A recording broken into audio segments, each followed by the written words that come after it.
अस्सलाम वालेकुम everyone. So previous video में हम लोगों ने जो है वो ऑब्स्ट्रक्टिव लंग डिजीज़ के डिफरेंट टाइप्स कर ली थी। अब ये जो है हमारे पास लास्ट पार्ट है ऑब्स्ट्रक्टिव लंग डिजीज़ का, ठीक है, जिसमें हम लोग ब्रोंकियोटेसिस करेंगे, ठीक है, ब्रोंकियोटेसिस, ठीक है।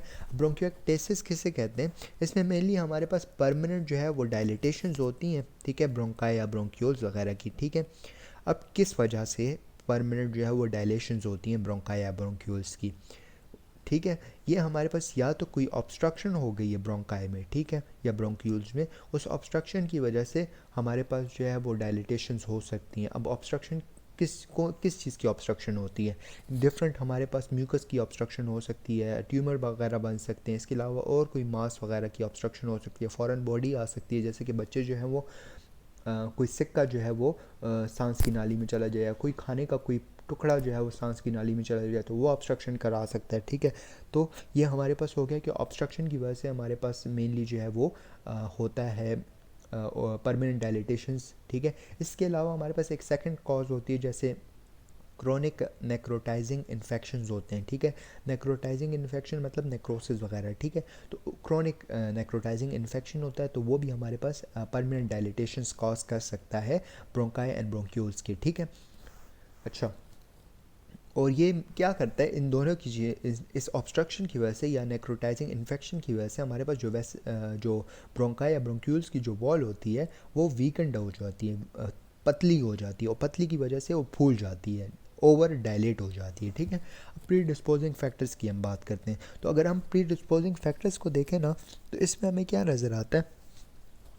एक तो हमारे पास ऑब्स्ट्रक्शन की वजह से हो सकता है, मैंने बता दिया, ऑब्स्ट्रक्शन म्यूकस प्लग की वजह से भी हो सकती है, कोई फॉरेन बॉडी भी हो सकती है, कोई मास हो सकता है, कोई ट्यूमर वगैरह हो सकता है, उसकी वजह से ऑब्स्ट्रक्शन हो सकती है। इसके अलावा डिफरेंट कंजेनिटल कॉजेज़ हो सकती हैं, जैसे कि सिस्टिक फाइब्रोसिस है। सिस्टिक फाइब्रोसिस की वजह से हमें जो है वो नज़र आना शुरू हो सकता है ब्रोंकिएक्टेसिस। अब सिस्टिक फाइब्रोसिस जो है ना, एक हमारे पास कंजेनिटल डिसऑर्डर है, जिसमें म्यूकस की सिक्रीशंस जो होती हैं वो बहुत ज़्यादा हो जाती हैं, और म्यूकस जो होता है वो बहुत ज़्यादा थिक हो जाता है, अल्टीमेटली वो जाके एयरवे में फंस जाता है, ठीक है। अब जब वो एयरवे में फंस जाएगा और एयरवे को ब्लॉक कर देगा, अल्टीमेटली हमारे पास ब्रोंकियोटेसिस की कॉज प्रोबेबिलिटी ज़्यादा हो जाएगी, ठीक है।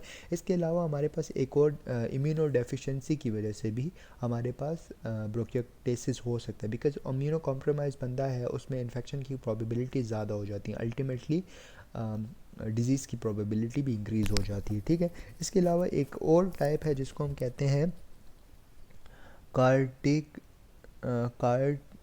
कार्टेगनर सिंड्रोम, ठीक है, Kartagener syndrome, if I am not pronouncing it wrong, ठीक है। तो कार्टेगनर सिंड्रोम में क्या होता है, हमारे पास जो नॉर्मली म्यूकस की सिक्रेशंस होती हैं, ठीक है, और म्यूकस की क्लियरेंस भी होना ज़रूरी है। ऐसा तो नहीं है कि म्यूकस सिक्रेट होता रहेगा वहाँ पे, अगर म्यूकस सिक्रेट होगा और वहाँ से हटेगा नहीं तो वहाँ पे फंसता जाएगा, और फंसता जाएगा तो ब्लॉकेज हो जाएगी, ठीक है, तो which we don't want normally, ठीक है। तो नॉर्मली हमारे पास सीलियाज होते हैं इस एयरवे में, एयरवे के पैसेज में। तो वो पैसेज में जो सीलिया होते हैं वो जो म्यूकस होता है या कोई फॉरेन बॉडी होती है, कुछ भी होता है, उसको उस जगह से हटाने में कोशिश करता है, ठीक है, हटाने की कोशिश करता है, ठीक है। लेकिन ये कार्टेगनर सिंड्रोम में क्या होता है कि हमारे पास जो है ना प्राइमरी सिलरी डिस्काइनेसिया हो जाता है, ठीक है, सिलरी डिस्काइनेसिया हो जाता है, ठीक है। प्राइमरी सिलरी डिस्काइनेसिया में क्या होता है कि सिलरी मोशंस जो हो रही है ना वो नहीं होंगी अब, ठीक है। अब सिलरी मोशंस नहीं होंगी तो ऑब्वियसली म्यूकस प्लैक जो बनेगा वो उधर ही फंस जाएगा, अल्टीमेटली फंसने की वजह से ऑब्स्ट्रक्शंस हो जाएंगी, तो विच वी डोंट वांट, ठीक है। तो ये हमारे पास हो गया प्रीडिस्पोजिंग फैक्टर, ठीक है, कंजेनिटल कंडीशंस के, ठीक है। इसके अलावा हमारे पास डिफरेंट जो है वो नेक्रोटाइजिंग कंडीशंस भी हो सकती हैं, नेक्रोटाइजिंग नमूनिया वगैरह हो सकता है, नेक्रोटाइजिंग इन्फेक्शंस हो सकते हैं डिफरेंट माइक्रो ऑर्गेनिजम्स की वजह से जो होता है, स्टफ ऑरिस हो गया, क्लेप्सिएला हो गया, बाकी और डिफरेंट ऑर्गेनिजम्स होते हैं, जैसे कि हम लोग आगे कर लेंगे, ठीक है। तो उसकी वजह से भी हमारे पास ये ब्रोंकिएक्टेसिस हो सकता है, ठीक है। अच्छा, अगर आप इसकी पैथोजेनेसिस को देखो ना, तो पैथोजेनेसिस में हमें दो चीज़ें नज़र आती हैं, एक हमें ऑब्स्ट्रक्शन नज़र आता है और एक हमें इन्फेक्शन नज़र आता है, and that's it, you done. और बस पैथोजेनेसिस में इतना ही लिखना है, ठीक है। फिर इसके बाद अगर आप इसकी मॉर्फोलॉजी पे आओ ना, तो मॉर्फोलॉजी में हमें जो है ना मेनली दो चीज़ें ही नज़र आती हैं, ठीक है। देखो सबसे पहले इसमें ना आपने डिस्कस करना है कि हमारे पास जो दोनों लंग्स हैं ना वो बायलैटरली इन्वॉल्व होते हैं। Lower lobe of both lungs जो होता है वो बायलैटरली, ठीक है, sorry, affect lower lobes bilaterally, ठीक है। दोनों लोअर लोब्स जो हैं उनको बायलैटरली जो है ये अफेक्ट करता है, ठीक है। और मेनली वर्टिकल एयरवेज को अफेक्ट कर रहा होता है, ठीक है।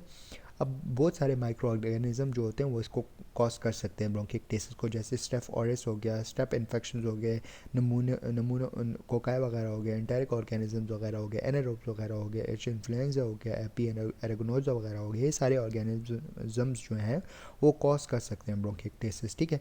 अब इसमें होता क्या है, मॉर्फोलॉजी जब आप देखते हो ना तो आपको ग्रॉस अपीयरेंस में आपको वो नज़र आता है, ये जो ब्रोंकियल एयरवेज होते हैं ना, ब्रोंकाई या ब्रोंक्यूल्स के, वो हमें ओवर डायलेटेड नज़र आते हैं, like 4 times of the normal हमें साइज़ नज़र आ रहा होता है, ठीक है। इसके अलावा हमें जो है intense acute and chronic inflammatory exudate with in wall of bronchi नज़र आ रहा होता है, ठीक है। Acute and chronic inflammatory exudate नज़र आ रहा होता है, ठीक है। इसके अलावा हमारे पास क्या होता है कि जो एपिथेलियम होता है ना वो उसकी डिस्ट्रक्शन स्टार्ट हो जाती है, ठीक है। तो डी स्क्वेमेशन ऑफ एपिथेलियम होना शुरू हो जाता है ultimately, which lead to ulceration, ठीक है। एंड जब अल्सरेशन ठीक होगी तो फाइब्रोसिस हो जाएगी, ठीक है। तो fibrosis is also a bad thing for lungs, ठीक है। तो इसकी कोई ख़ास ट्रीटमेंट नहीं होती, ठीक है। एंड साइन एंड सिम्टम्स तो मैं क्लिनिकल फीचर्स तो ऑलरेडी बता चुका हूँ, ठीक है। ऑब्स्ट्रक्शंस होती हैं, सांस लेने में मसला होता है, हाइपोक्सिया होता है, हाइपरकैप्निया वगैरह होता है, ठीक है, कफ वगैरह होता है। इसके अलावा चेस्ट टाइटनेस वगैरह होता है, यही चीज़ें होती हैं, ठीक है। And that's it. If you guys have any question you guys can ask, and thank you, जज़ाकल्लाह।